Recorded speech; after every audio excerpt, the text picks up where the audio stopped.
Welcome, guys, back to Kind of Hot, Kind of Healthy. This is your hodgepodge episode. We are just making things rolling. We are making things rolling. We had an issue with a guest episode. My mistake. Ali has been a little bit out of commission, not feeling well, so here I am holding down the fort for the both of us. I actually have. This is going to be a shorter episode today. Today, I want to talk about some advice that I gave a friend. And she was curious about the idea of dating someone that was older than her. And she asked my opinion. And if there's one thing about me when it comes to giving advice to friends or dating advice in general, is one, it's coming from experience, having dated someone older multiple times.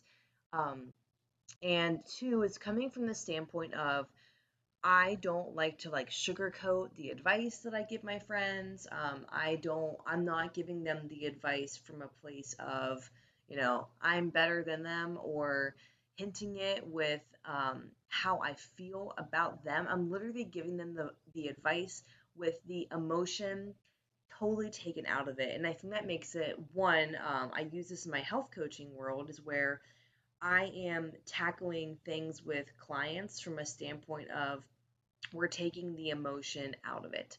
We're focusing on how we're going to get the best result when we take the emotion out of it. So, here is the three questions that I had proposed to her to really think about when she was entertaining the situation with someone that she was thinking about what it would look like to date someone. In this case, particularly someone that is older. So here we go. And today's kind of like dating heavy. That's what I want to talk about. It's going to be like a short episode today. I'm not dating right now, so it's kind of fun to like give advice to friends. So the first thing I said, and this can apply to no matter what you're dating, who you're dating, right? It doesn't matter if it's a guy, it's a girl, it doesn't matter how old they are. Step one is ask yourself, what is my goal with dating at the end of the day right now? What is my actual goal with dating? And I think this is super important because if your goal is to have a roster, which for me can't do, but if that is your goal to have a roster and be dating multiple guys, multiple girls, multiple whoever, then you don't need to put as much emphasis and as much like, let me think about this, let me make sure it's the best choice on that single person.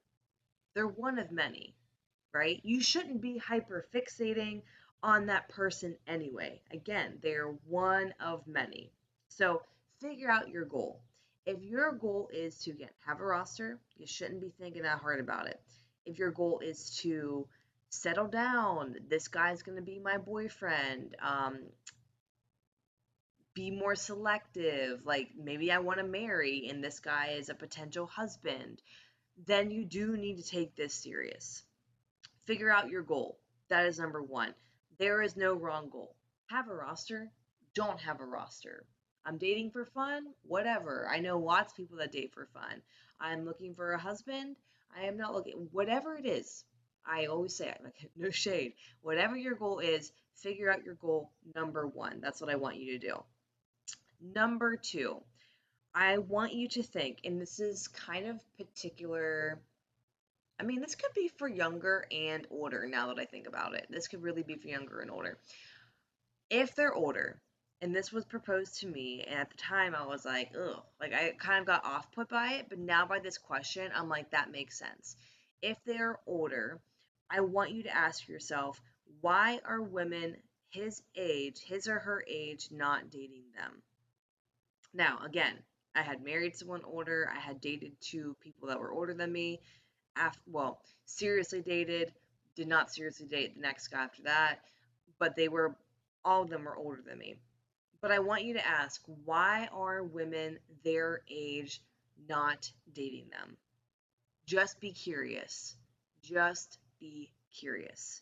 Again, for the older crowd, I think this is really important because honestly, like why are women their age, men, whatever, not dating them? That's such a freaking good question. Like, what is wrong with them? Honestly, that's what I want you to think. What is wrong with them? What are they not able to do with own people their age? What is it? Be curious. Be very, very curious. In the last guy, we were not even exclusive. I did not want to go exclusive until I was like, okay, yeah, I want you to be my boyfriend.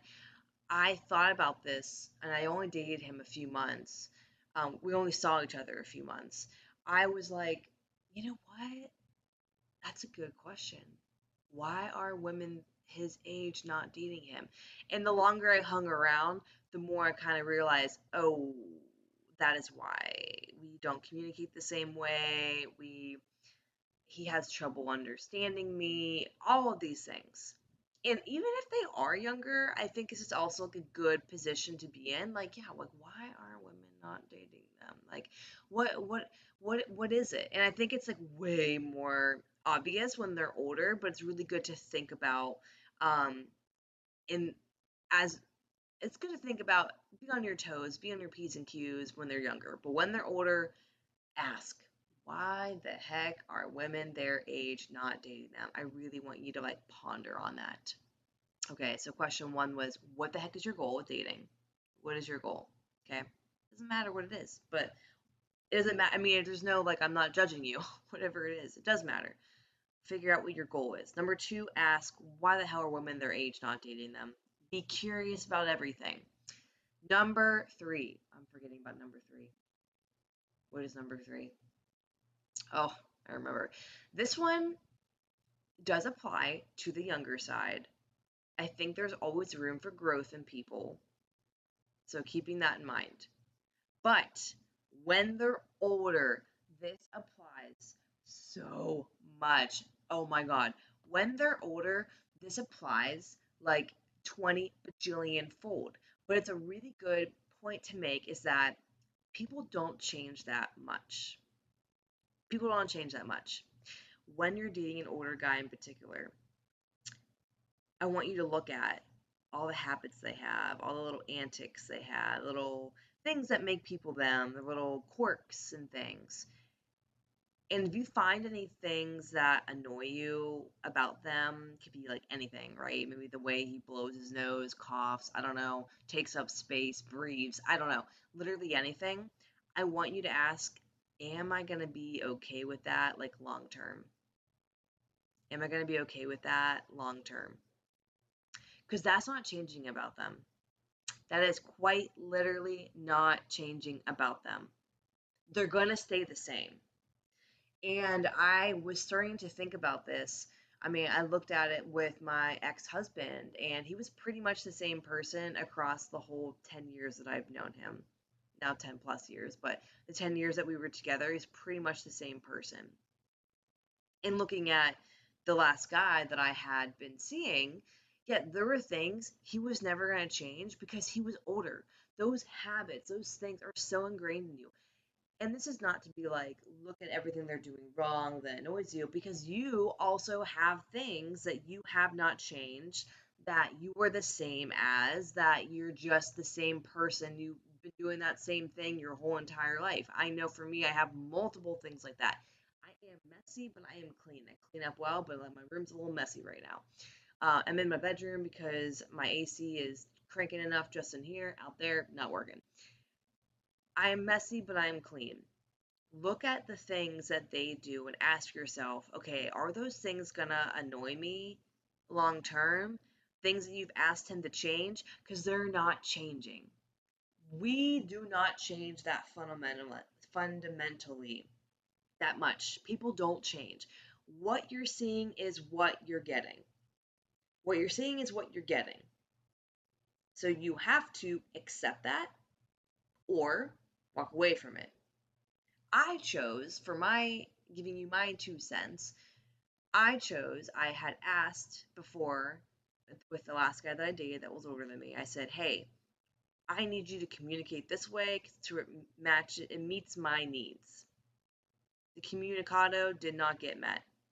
Communication did not happen. The needs were not met. Maddy left. That's exactly what happened. You have to choose, am I going to accept this and stay, or am I going to walk away? I would say neither choice are wrong. Depends on what you want out of life. Depends on what you want. how you want to live, what things you're okay with giving up, what things you're okay with living with, what annoyances you can tolerate.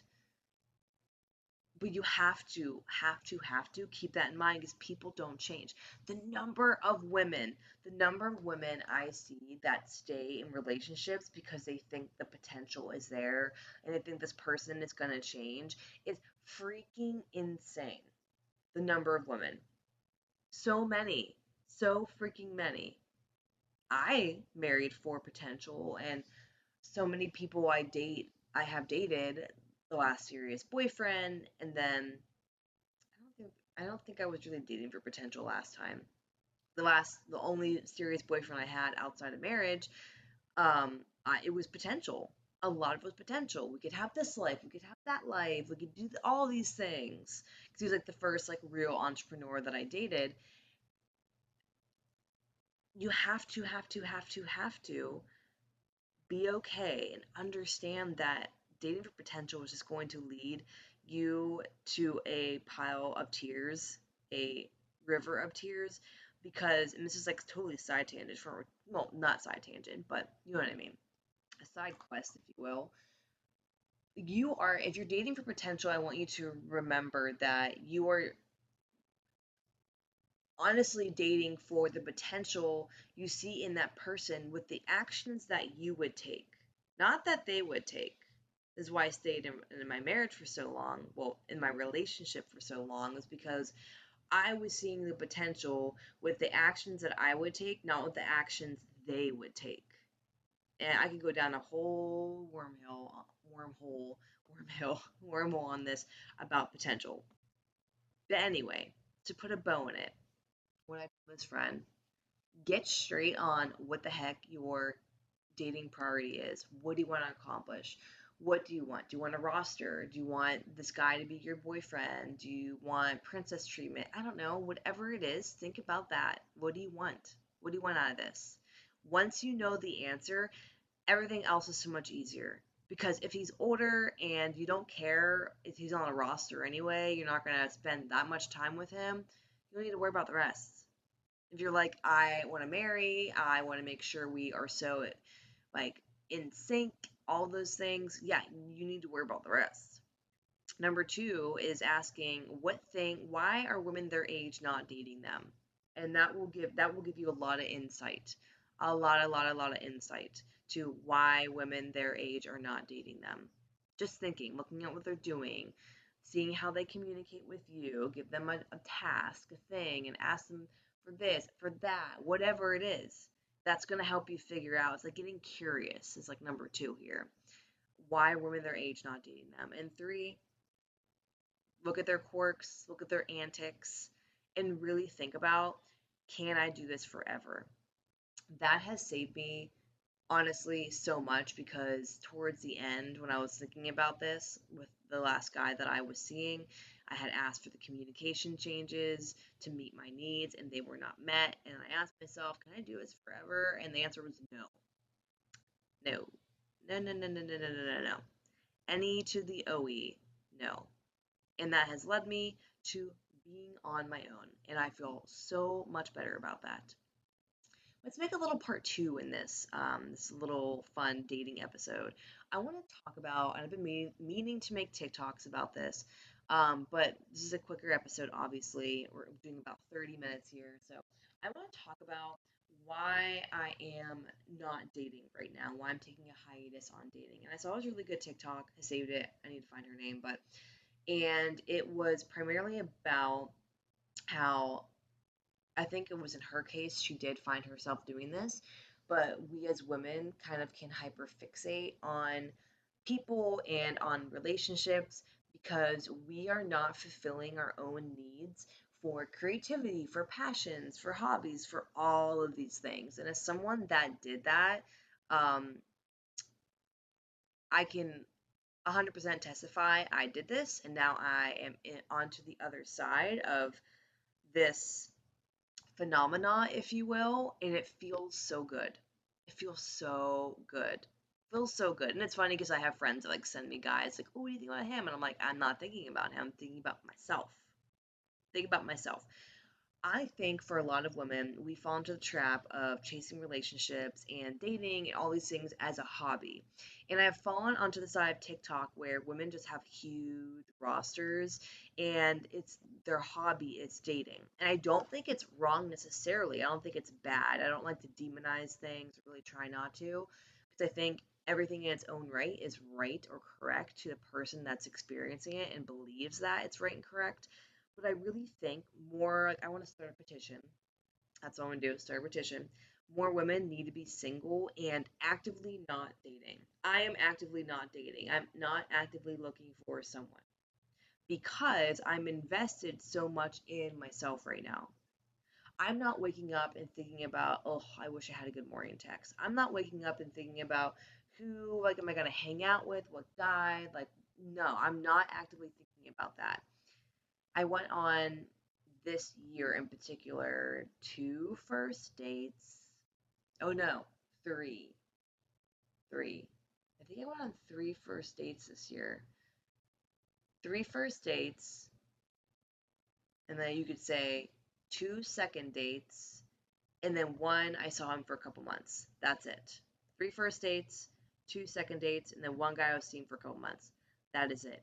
And after I ended that with a guy I was seeing for a couple months, I realized I just want to really focus on the stuff I want to do. That's all I want to do.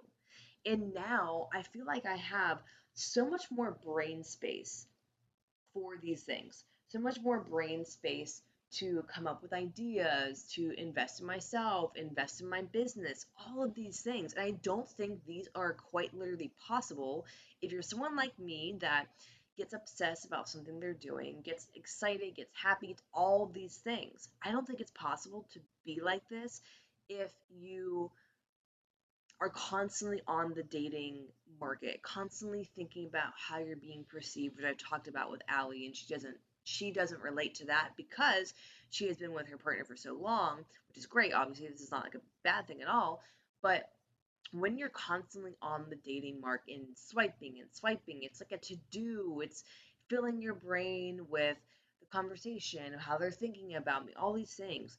It is such a relief to be outside of that and not be contained in that. I'm not thinking about when I go outside is am I going to meet a guy? I'm not thinking about how I'm looking. Now, I do think about how I'm looking because I like to feel put together. I like to look put together. But I'm not thinking about am I going to look good for a guy? Am I going to pick up a guy? I'm literally in this stage of life thinking about what do I want to experience? How do I want to feel?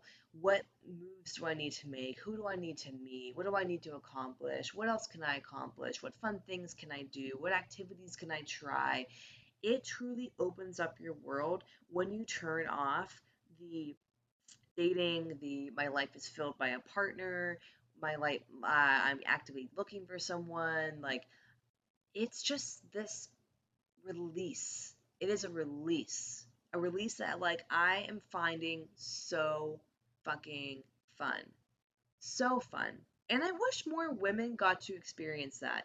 I really wish more women got to experience that because I think we get pushed down our throats so much. And I had a friend who asked me, like, why do people feel like they have to constantly date and be in this cycle of, I gotta find someone, I gotta do this, I gotta do that. And I think it's one, we get pushed down our throats from such a young age that we're gonna get saved. For women in particular, we're going to meet a partner, we're going to, you know, be loved and validated. They're going to see all the parts. They're going to save us. They're going to validate us. They're going to meet all of our needs. They're going to blah, blah, blah, blah, blah.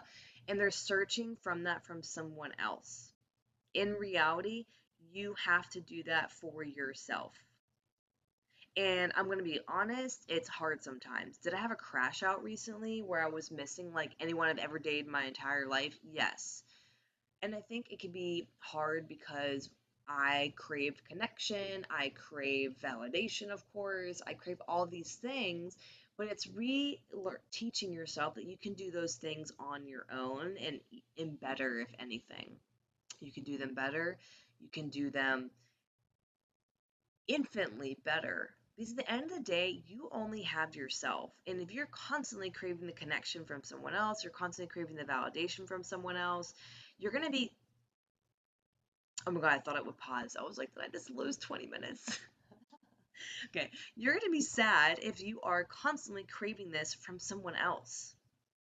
It is something you have to do on your own.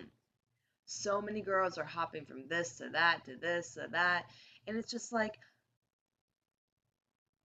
you could have so much more validation from the work you create, from the things that you do, from so much. Your brain, your love, your everything. It's so much more than being able to find a partner to feel partially validated. Partially validated. I don't think I've ever felt fully validated from someone else. And it's a struggle sometimes to validate myself because I always want more for myself. But if I'm constantly chasing that from someone else, I will never be fulfilled. I will never be fulfilled. And I feel like I'm gonna cry. But it's what happens when I'm like really just like feeling what I'm feeling. And I think this is why I crave to create so much because I've opened up this brain space of things. And if you look at the artists, singers, anyone creative, they create the most masterful things from heartbreak, from their own mind, from heartbreak, heart opening, a new relationship. But so much of it's heartbreak. So much of it's heartbreak. And this doesn't have to be romantic. This can be platonic. This can be familial. This can be whatever. So much is created from heartbreak. And I think there is something to be said about when you have a crush, the rush, the energies, the everything. So much of it is created from this energy that comes from love and that comes from desires and lust and all of these things. And I don't think we can particularly tap into that if our brain is constantly wanting to find a partner and wanting to feel fulfilled in this minor, honestly minor way. And that's why I'm not dating right now, focusing on myself, and it feels really good. And it's also kind of a tribute to myself to really work on my boundaries and my time and being able to put back into myself and not allow myself to be overtaken when I start to date someone, because I will switch on a dime and be like, yeah, I'll do this, I'll do that. I don't want to do this, I don't want to do that. I want to be home bed sleeping. I don't know if anyone else like that, but that's me. And I think having that ability to really dive in, dig deep into yourself, find your interests, find your passions. You know what's so boring? Meeting someone and they have nothing interesting about them because they don't do anything besides go to a 9 to 5, which I'm not clowning on 9 to 5s, but go to a regular job and come home and do minimal things. Like they go to the bar, maybe that's their thing. I'm sorry, but like I want to create, I don't have enough time in the day. I want to do all these things. I want to be creative. You need to have passions, I think. I think people need to have ways of creating, and that could be anything: writing, painting, drawing, scribbling, throwing paint at the wall. I don't know, making art out of. I saw a really cool one where it's like the shadow of a flower and you're drawing that. All of these things. There's so much more to life than having a partner and feeling validated by them. And I say that with asterisks and, you know, hyphen marks or whatever, because asterisks, because you can't really feel fully validated from someone else if you do not learn how to validate yourself first. And I have many rude awakenings with this, with people, um, that I realize like I'm just not going to ever feel fully validated by them, and that's okay. And that is okay. I have to learn to do that for myself. So let me know, guys, if this was helpful. We might be having one more episode like this. Hopefully, the next one will look better, sound better, all the things, just like the hodgepodge episode. We got to get some out. We got to feed the people. Let me know if you want more dating advice. Make sure to use the anonymous link. Ask me dating questions. Ask me whatever about dating, this and that, whatever you would like to talk about. But thank you guys so much for listening to Kind of Hot, Kind of Healthy. Please make sure to subscribe, give us a 5-star review, and share this with your girlfriend who really needs some freaking good dating advice. Next week, I promise, episode will look much, much better. We will have a guest episode probably towards the end of August for next month. But love you guys so much. Thank you for hanging in there. I hope this was a helpful episode, and I'll see you soon.